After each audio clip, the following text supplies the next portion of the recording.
And welcome back to Love Your Food. This week we have a really dead simple and really delicious side dish for you. And this is just a very simple quinoa dish that we're going to spice up with a little bit of poblano pepper. Very few ingredients on this one. It's very, very quick and easy. It takes a little bit of cooking time, but let's get going with our ingredients. So we're starting off with our quinoa. We're also going to be using, obviously some water to cook it in. We're going to use a poblano pepper and a shallot. It's, like I said, very few ingredients. It's really, really simple. Now, the first thing we need to do is most quinoa that you're going to buy in the store, you want to rinse it. Quinoa has a coating on it called saponin, which is, you can see here, it's making the water kind of froth up like soap. And you want to make sure that you rinse that off of your quinoa. So we're going to make sure we get some nice cold water on there. We're going to rinse it a couple of times, get all the water out between rinses. And then we're going to rinse it until that water basically runs clean. We want to make sure that we're getting all of that coating off because it's unpleasant to eat. It doesn't taste very good. And most quinoa that you buy in the store will tell you to rinse it once before eating. We're going to rinse this until the water no longer foams up. Like you can see here, after that first rinse, it's still foaming up a little bit. I think it took us about 4 times to finally get to a place where the water was not foaming up anymore. And you can see here, it's really stopped. It's not really doing it anymore. It's not staying. You can keep going at this point. You can do it one more time after that. But really, that's probably about as far as you need to take it. You do want to make sure you get it off, though, because it's just not very nice to eat. So we're going to make sure it's all cleaned off. And then we're going to drain that water out and then get our shallot ready. So we're just going to chop this pretty finely.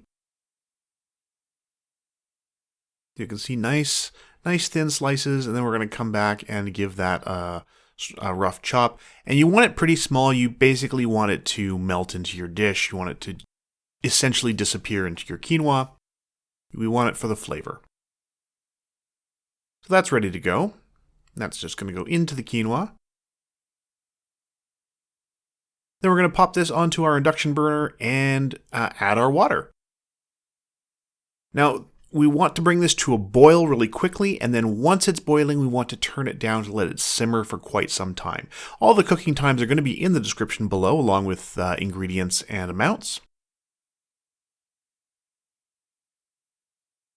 So we're just going to get that going on our induction burner and cover it. Much like rice, we want to make sure it stays covered, and it's going to sort of steam itself as well.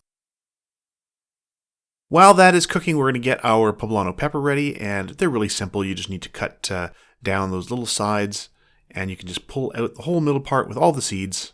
Well, most of the seeds. You may need to give it a little quick tap to get rid of the last few seeds in there. There we go. Then we're going to cut that into panels. And then from there, we're just going to cut it into strips. And again, like the shallot, we want to cut this pretty small. It's not going to disappear into the dish because we're not going to add it until we've taken everything off the heat. We want to retain that nice, fresh green flavor of these. You can see here, we're just going to cut it pretty small. But we want to make sure we maintain that aroma, maintain that flavor. So here's our quinoa. It is, we've checked it here. It's been boiling very briefly. So we're just going to give it a good stir. Make sure that nothing's sticking to the bottom. We're going to turn down the heat a lot. We're going to keep that lid on. We're going to turn down the heat and let it simmer for a long, long time until most of the water is gone. You can see here, most of the water is gone. There's no real trace of those shallots anymore. They've all sort of blended into the dish. They've cooked down nicely. So we're turning off the heat and we're going to add our poblano peppers. Now, if it's still a little wet, which this was, there's still a little bit more liquid in there than we wanted. We're going to add a little bit of salt in there. We're going to stir in those poblano peppers and then we're just going to let it sit. We've turned the heat off. We're just going to let it sit for a little while. And the carryover is going to let the last of that liquid evaporate and just sort of barely cook that poblano pepper a little bit. And then once it's sat for a little while and it's still warm, we're just going to pop that into dishes. Now this is going to be the sort of the base for the dish that we're cooking next week. And It's a beautiful side dish, really, really simple, absolutely delicious. Takes no time at all, really, really, really easy. So we hope you'll give this one a try. And if you like this recipe, please do like and subscribe. If you have any recipes you'd like to see Chef Caleb try on the channel, please let us know in the comments below. And remember to love your food.